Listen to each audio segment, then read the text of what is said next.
Hi there, thanks for joining us. In this repricer.com video, we're going to take a look at our automations feature. Think of automations as a simple way of moving your products from one rule to another automatically. An automation allows you to set criteria, and whenever that criteria is triggered, it will automatically move your product to another rule.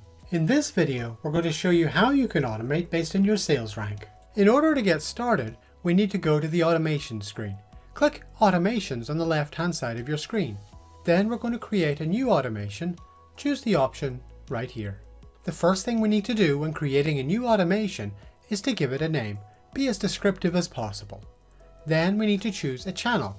If you do want to put an automation on more than one channel, you would need to create an automation for each. With our name and channel set, we move on to the Triggers tab where the magic happens. From the trigger list, choose Sales Rank. Then we can choose greater than, lesser than, or equals to, and then enter the sales rank we desire.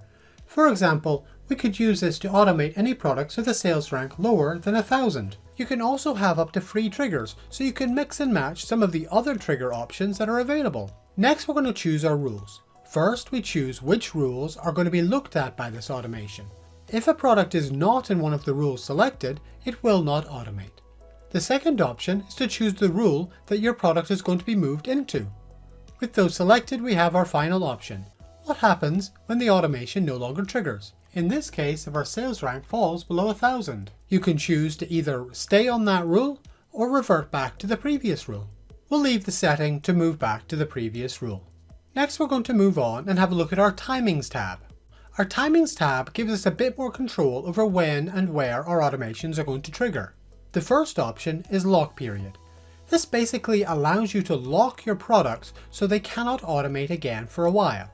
As an example, you can set it to lock your product for 7 days if this automation is triggered. That does mean if another automation were to trigger, it wouldn't apply. You can also use Break Lock Period to say that this automation should ignore any products that have already got a lock period applied. Our next option, Start and End Dates, are pretty self-explanatory. You can tell Repricer to only apply this automation between the chosen dates. This is perfect if you want to set up an automation to work during a seasonal period. And when you're done, simply review and save your automation. And it's done. Your automation has now been created.